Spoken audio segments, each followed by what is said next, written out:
I had one other question about Abraham and his faith above reason.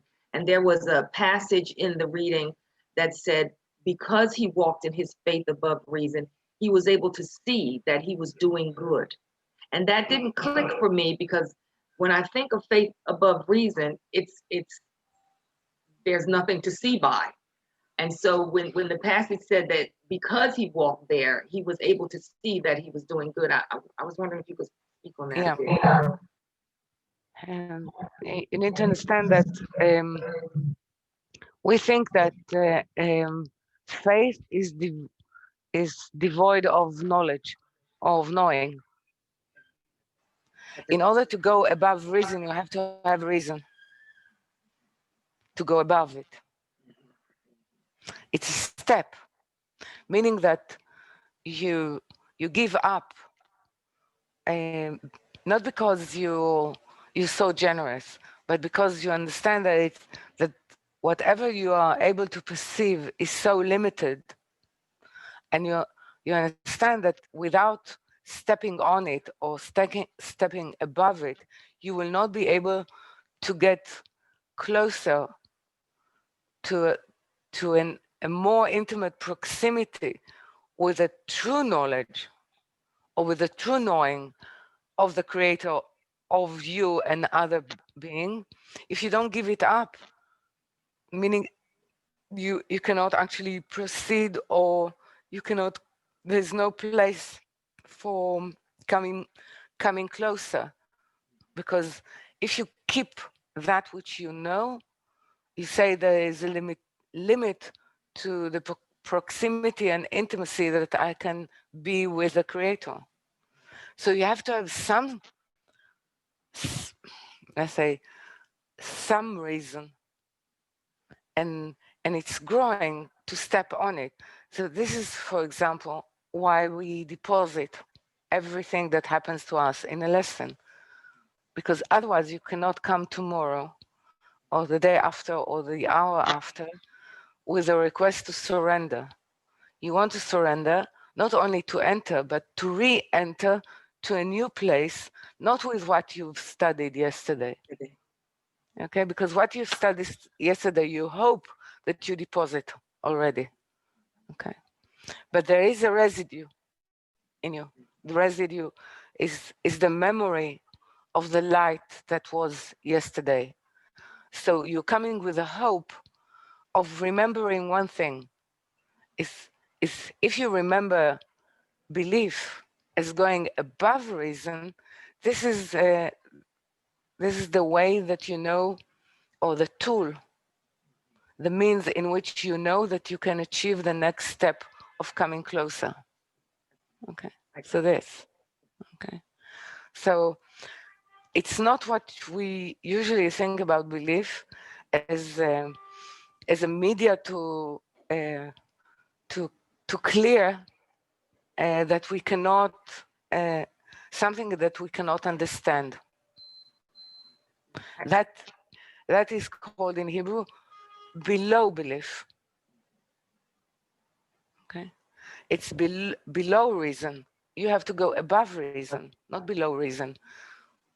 Meaning that if you cannot justify something, it means that you cannot say, I don't have to make an effort to understand or to feel.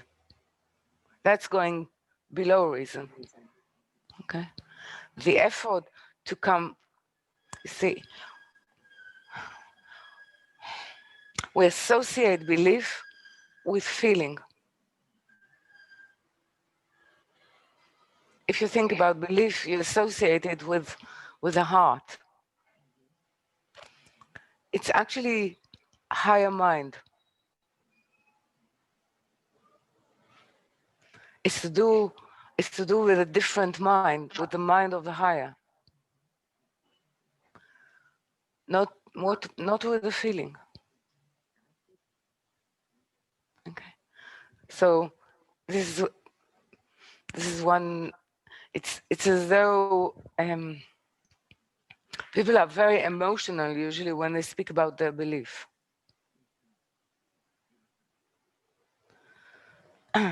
But basically, it's the higher, or the mind of that light, you can say, the thought, the will of the higher that is visiting them, and they get excited because that they don't know how to hold it. So it has to do with fear or awe of the right kind, which will be the vessel of the higher mind. Yeah, it's you can say that in Hebrew, it's the way Bina counts the creating. This is the opening of the word faith, meaning Malchut being taken up to Bina, and Bina is the understanding. So every time I need to be able to be raised up to Bina in order to understand better how to stay in connection with the Creator. Because this is the aspect of Bina, and this is faith. So faith is Malchut, but Malchut in her wish to be raised to Bina. And Rabbi, how does one hold it? I can't imagine any connection with the higher, because when I just stand in gratitude, I'm overwhelmed. I don't know how, it just baffles me how anyone could hold any connection, pass it through. Okay, if I'm thinking to pass it, when you learn how to bestow it, then it would pass through you and you wouldn't have to hold it. That's what came to me. It's a wide question. Let's try to narrow it. Because you're asking now about the whole order of work. This is why we have order of work, okay? Entering the right usage and the joint common connection of that actually allows Shekhinah to increase her power to bestow. So you can say that moving through that again and again, it's not that you should be familiar and not overwhelmed every time, but how do you harness this feeling of being overwhelmed to awe and to becoming a more adequate vessel?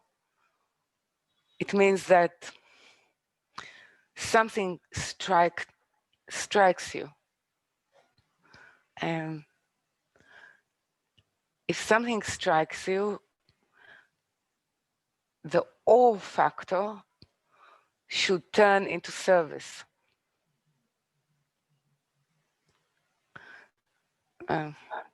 It's okay. It's as we are, let's say, some sort of a tambourine, but with a big belly. I mean, that has an echo. The sound depends on how stretched is the overcoat, usually of leather, above it. Okay. Now, it does not serve only as a surface of a meeting point. What is important is the echo that is being spread around, is the sound. This is how we actually transmute, or if you like, sublimate, or into service. So how we transfer us being awestruck into being able to send the sound further. Okay. Yes. Thank you very much.